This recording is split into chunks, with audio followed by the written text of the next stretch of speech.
Welcome to Chemo Coffee Talk, your weekly dose of resilience, inspiration, and a whole lot of heart. I'm Carly Fouth, a triple-negative breast cancer survivor who started this podcast right from my chemo chair, and now I'm coming to you straight from my kitchen. Whether you're fighting the fight yourself, supporting a loved one, or just here for a little encouragement, you're in the right place. Every week, we'll chat with my cancer-fighting buddies, caregivers, and experts, sharing stories that are real, raw, and uplifting. So grab your favorite mug, brew up some resilience, and let's dive into a conversation filled with humor, hope, and the unstoppable human spirit. I'm committed to continuing this podcast to reach and help as many people as possible. And any kind of support makes a huge difference. So subscribe and share it with friends.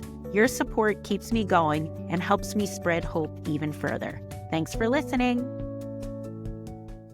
Welcome to another episode of Chemo Coffee Talk. We were having some technical problems, so Lisa and I have pivoted to Zoom. So hopefully the quality of this podcast is just as good as the other ones, but I'm sure it will be. But I'm very excited to have Lisa MacDonald here with me today. Lisa is my friend, and I love interviewing my friends, but she does something very special, and that is biomagnetic therapy. And a lot of you have heard from me that I have received treatment from Lisa because when I like something and it works, I shout it from the rooftops and I get very excited about it. So Lisa has given me biomagnetic treatments before my cancer diagnosis and during, and then after, I think one or two times, and I need to go back and make an appointment. But I wanted to invite Lisa on to Chemo Coffee Talk today to talk about exactly what biomagnetic therapy is, what it can do, and how it can benefit cancer patients specifically. So Lisa, welcome to Chemo Coffee Talk. I am so happy to have you here. Thank you. It's wonderful to be here and have a chat with you, Carly. We should have done this in person. I think I should have just invited you over, but next time we'll have a part two and we can have coffee. Okay. Or tea. So why don't we start out by you telling us a little bit about what exactly biomagnetic therapy is and how it can help you. Okay, great. Biomagnetic pair therapy, in a nutshell, is using magnets in pairs, positive and negative. And the reason why putting magnets on the body works so well is because every single one of our tiny little cells has positive and negative charges. When our cells are thrown off balance, which can be thrown off by pathogens, viruses, stress, cancer. There's an imbalance in the voltage, and what that translates to is too many positive ions causing acidity, too many negative ions causing alkalinity. So when you put a magnet over here and it's too much positive, it repels and it creates just a space and time for the body to get neutral. And so that's why it is so effective, because we're working with the body's natural way of being. We're electromagnetic beings. We have voltage, and we're not just biochemical beings. We're electromagnetic with energy currents and so that's why it is so amazingly effective. So explain a little science there. No, but I like when I talk to Lisa because I try to go ahead. I like when I talk to you because you take the science and then you make it easy to understand. Good. Which I think is key. So walk us through a little bit about how exactly it works with the magnets. So somebody like me walks in and says, I'm here for biomagnetic therapy. Like, how does the process work? Do you ask questions in the beginning? Walk us through a little bit about how a session would go and how.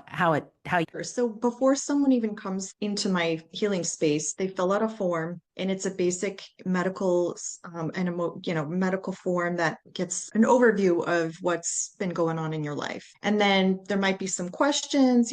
Some people have tick bites, some people have had emotional trauma. And then once we have the conversation and they come in, then I put all of that information to the side and I use my pendulum to tune into the body, energy test the body, find out where the imbalances are. I don't make those decisions. We can talk about goals and symptoms and, what's the loudest symptom. And then, it's always wonderful to have it be a surprise that you have Epstein-Barr virus causing your anxiety. That's the root cause. Let's work on that. So once we figure out what it is we're dealing with, I have a whole list of magnetic pairs for whatever root cause is going on with that person. I lay them on the body. It usually takes about 17 minutes for things to neutralize during that time. I always offer Reiki, which really helps with the process of healing. It's like an IV drip of vitamin C of just pure healing good energy. So the combination is really what people can expect when they come. And it's just relaxing to lay down, put an eye pillow on, have someone else working on you, and going into that rest, digest, repair, healing state. That's the parasympathetic side of our nervous system because we don't go there enough during our busy lives. So Yeah, yeah, it's really it nice. feels really nice. And when I was with you, I experienced like I don't know, is it like it depends on what I was going through at the time. Sometimes I came to you and I felt like an overwhelming sense of joy when I was on the table. And sometimes I felt like a melting sensation. So yes, it's something that's, I don't know, I think the Reiki really complements that as well. Like you said, as a Reiki master, I can understand it. I can feel Reiki when you give it to me. And I almost feel like the biomagnetic, the magnets help enhance the Reiki. Is that true? Can it enhance the Reiki experience? Where came first, the chicken or the egg? That's a Yeah. great question. I think they just enhance each other. I don't Yeah. think it's one overpowering the other. I think when we're doing the energy work, I think it's all working together. Yeah. So Yeah. explain a little bit more about the magnets. So is it like one has a positive and one is a negative charge? And then when you figure out the root cause of what's happening, is there like a manual that you look at that shows you kind of like directions of where to put the magnets on the body?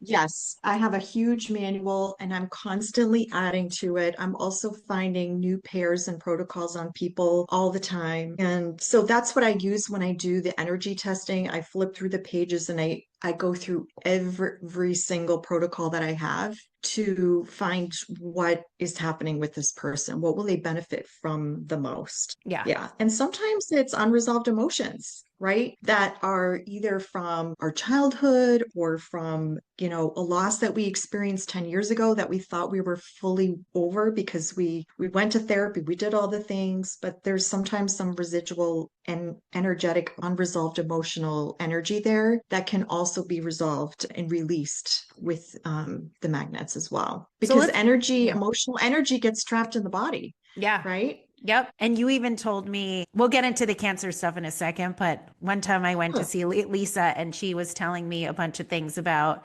like people in my family and connections I have to people in my family that I may not have realized. So a lot of those emotions can be passed on by generation. Is that correct? Like it gets stored in the Yes, fascia? genetically. Yeah. Yep, epigenetically, they can be passed on through the genes. That's Mhm. fascinating. So just explain that Mhm. briefly about like how that can happen. You don't have to go into great detail, but like could I be holding on to sadness that my grandmother felt or like is that how is that passed on generation to generation? Okay, so if you think about a lightning bolt that gets charged in the sky and it goes into the earth, and that's the end of it, right? The energy gets discharged. If our emotions are not discharged, if we ignore them, stuff them down, numb them, our body creates neuropeptides as a reaction in the cells to that energy. And so we accumulate these neuropeptides and they become part of us, a cellular imprint. We have DNA inside of our cells. Wow. Okay. So we can get really, really nitty gritty with how the genes work, but it's really about the neuropeptides that we accumulate with unresolved stuff. And then it becomes part of our cells and our DNA structure. And that's how things get passed on. That's a great explanation because a lot of times when I Mhm. try to tell that to people and they're like, "Oh, there you go again," and you're like frou frou stuff, and I'm like, it's scientifically proven. And when you hear it explained like you just explained it, it makes complete sense of how it can be passed down. Like I could pass my traumas down to my kids because, like you said, it is in the DNA. So thank you for explaining that. I feel like that was just like I like the lightning bolt analogy. I think that makes it easy to Yeah. understand. I like those kinds of things. So let's pivot a Yeah. little bit and talk about biomagnetic therapy in regards to cancer. So why don't we start by talking about cancer prevention? So how can getting biomagnetic therapy help you in regards to cancer prevention? So, two different ways. The first way that I'll talk about is there are certain pathogens, there are 8 different viruses that are lead to cancer. I'm not going to say cause, but that have been shown in the research that lead to cancer, one of them being Epstein-Barr virus. Now, I don't want to scare people. It is rare, but it does happen. HPV is another example. We have a vaccine for it, right?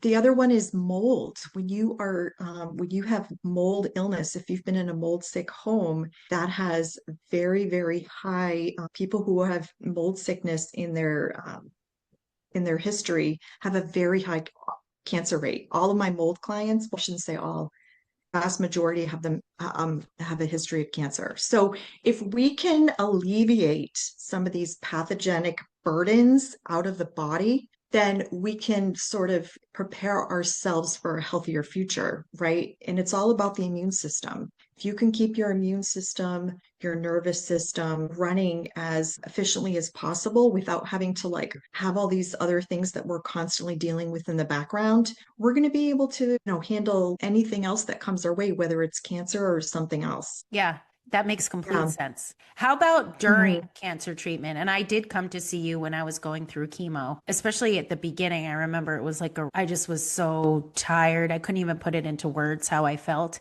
And I did feel so much better after the treatment. But so how does that work with patients who are undergoing treatment and maybe experiencing some of the side effects? How can it help? Yeah, I think I remember you were really nauseous and you were really, really fatigued. Yes. And I should have looked to see what we did, but I do think we did a detox at one point, which is very, very gentle because we're detoxing like the preservatives of the chemo, all the cells that are no longer serving you, detoxing the whole body. And when we do a cleanse or a detox with supplements, sometimes it can be really harsh, but you actually felt like, we flushed some of that out, which I think one time you said, "Oh, I feel like this is CPR. I feel Yes. revived." Yes, I did say that. So, yeah, so, again, it really, if someone comes and they're in the middle of it, I energy test to see what they're ready for. Maybe detox is at that point is too harsh for them. Maybe they need a nervous system reset to help them sleep, to help them calm down, to help them deal with what's going on. We have a master organ reset, digestive reset, lymphatic drainage reset. I mean, there's so many. Biomagnetism strips pathogens, strips unresolved emotions, but we also have many, many protocols and many, many pairs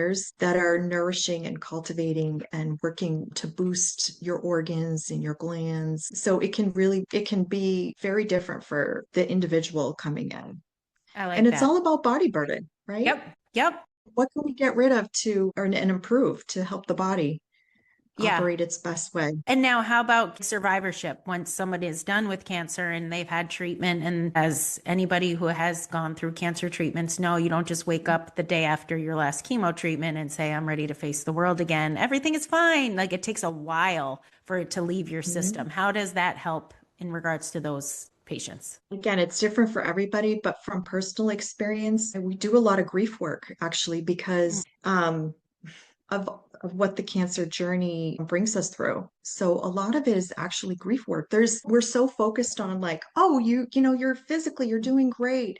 But the emotional journey, it's a big one. And I support people through the emotional roller coaster of that. And then sometimes it's a particular gland or a particular organ or a particular fascia that was really, really taxed. And we just, it's like putting those, what are those paddles when we revive someone Yes. in a Yes. cardiac way? That's how I view it because it's like, all right, let's get the thymus back on track. Let's get the spleen back on track. Let's get the pancreas back on track. I love Yeah, that. wherever the person took the biggest hit. Yeah, and I like that you said that you work on like the emotional level too, because that is like I've talked about this before, but when you're done with cancer treatment and everyone expects it just you to be like, oh, we're better, it's behind you. And the truth is it's a journey that goes on and on and on, and there's just different phases of it. So I think it's really important to focus on those aspects with cancer survivors, because I think that is the hardest thing, even more than the physical aftermath, is the emotional and mental aftermath. So Mhm. I appreciate you saying that. Let's Mhm. talk about, and I'm always interested to hear this when I talk to people like you or people that or doctors or anybody like that. Right off the top of your head, what has been your biggest success story or your most meaningful moment helping Oh, a client? Can you think of one that you were like, wow? Because I feel like everybody has kind of like an aha moment when it comes to people who are help caring for others of how this helped them. yeah. So I have many of those stories. I will say what stands out to me the most is when people come in with just this face of just this angst. And then when we're done and I'm taking the blanket off and I'm pulling the magnets off, and when they are smiling on that table, it's like that for me is like we just brought this smile to this person, right? And I just yeah, I mean, I just had one this morning where it's just like sunshine radiating out of that person. Yeah. So, but you want one specific one? Yeah, like yeah, I love what you said, and I think that's truly important, but I'd love to Okay. know like one So, person that like knocked your socks off with what they told you. okay. All right. So and this is, I work in person, but I also work remotely. So there was a woman who came to me during the holidays. She lives out of state. She was in Massachusetts visiting family for the holidays. So she came to me with this multi-layered issue, women's health issue. The rest of her sessions we did remotely, and she had endometriosis, PCOS, which is polycystic ovarian syndrome, and lichen sclerosis, which is a very painful, misunderstood condition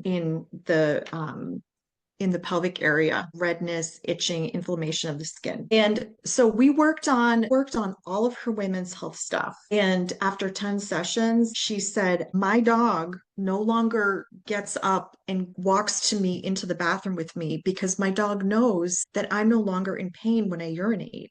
My dog Mm. no longer feels like it has to support me in that, and I'm no longer crying." And now this was not a goal when we started. She just wanted to like feel better, right? Because she was had so many physical symptoms. So towards the end, she shared with me that she was able to be intimate with her partner again and without having to pay for it. She was able to share that intimacy in a way that she didn't have to like be in pain that day or the next day. And it was like, so, it's the ripple effect. Now you're strengthening her relationship and she's able to spread that joy to all the other people in her life because she just feels good. And that was all done remotely. So that and I love women's health. It's like my sub passion. So for me, that was just really magical to I be able love to that make story. such a difference. Her dog, who never lays with her on the couch, he would just like walk over the minute we logged on and lay with her and moan and like as if he was getting full Oh, body massage. I mean, he was like absorbing the Reiki yeah. as well. So it was just, That's a really it great was story. just, And dogs know. They oh, really know. animals know. And you can do biomagnetic pair therapy on animals. I've done it because guess what? They are electromagnetic. They have they have issues. Yeah. They have illnesses. They have emotions, especially the rescue dogs, right? So it was just a wonderful experience for all of us. I love that. I have one more question to ask you, and this kind of just came to me Sure. as you were talking because I find this Yes. very interesting too, because you did mention this to me at one point. How do you prepare for giving biomagnetic therapy? Because I remember you told me one time that you went for a walk a morning before I was coming in and you kind of like, I don't know, centered yourself and you shared with me some things that you experienced on the walk in regards to me. Is that your ritual? Like, do you walk before you see clients or do you sit in a quiet space or what's the preparation like for you? Because it is a very powerful thing. And when you are somebody who is a practitioner doing Reiki or something else and you're working with emotions, I know you have to be very careful not to take on the emotions and you need to give yourself some space. So, how do you prepare to do this? I prepare for it every single day, every day. I try to live a very clean life. I happen to walk every morning, but then right before someone comes in, I have a 5-step process of connecting to the quantum field, grounding myself, working with a humble heart, working with pure universal life energy. I mean, that's like a whole that question is a workshop. because it's Layers. multi-steps, but it is definitely, yeah. I mean, because I have to be neutral. And it's hard to work on friends and family because I'm like emotionally invested to the outcome, but you have to really separate from that and to be able to listen to the body and Mhm. give the body what it wants. So trying to stay neutral is definitely key. That's a big question, Carly. And I didn't even warn you about it. You know me. I just like to throw out bombs. See what happens. A whole nother podcast. We that could be a whole nother podcast when you come over and you sit next to me and we have some coffee. We'll save that for like chapter 2. We just got a taste of it. Sounds great. Okay. Well, I really appreciate you being here. Where can people get in touch with you if they would like to talk to you about this or get some biomagnetic therapy? As you mentioned, it doesn't have to be in person, it can be virtual. So, where can people find you? So my email and my phone number, all my contact information is on my website. It's and will you post I it will so put that that in the people show aren't scrambling notes. to write Yeah. things down? Yep. Yep. I'll Okay. post it in the show Yep. notes. Okay. That's the It's best Align way. Therapeutics with a little dash in between the Align and the therapeutics.com. And Lisa, you've been doing very well on your social media channels. I love that you've been Thank doing you. more videos. I have been noticing, and you're doing such a good job because I think a lot of people Thank still don't you. understand really what biomagnetic therapy is. And I think that your way of explaining it is very good. And I love to see you doing more videos because you're so good at them. So thank you. Thank you. Thanks for being my guest. And everyone get Of ready for the course. This was next a blast. episode when Lisa and I have coffee together. Yay. Thanks, Lisa. All right. Have a wonderful day. You too. Thanks for joining me today on Chemo Coffee Talk. I hope this conversation left you feeling inspired, uplifted, and a little more connected. Don't forget to subscribe, share this episode with someone who might need it, and leave a review. It helps me reach more people looking for hope and resilience. And remember, no matter what you're facing, you're never alone. Until next time, take care of yourself and keep moving forward.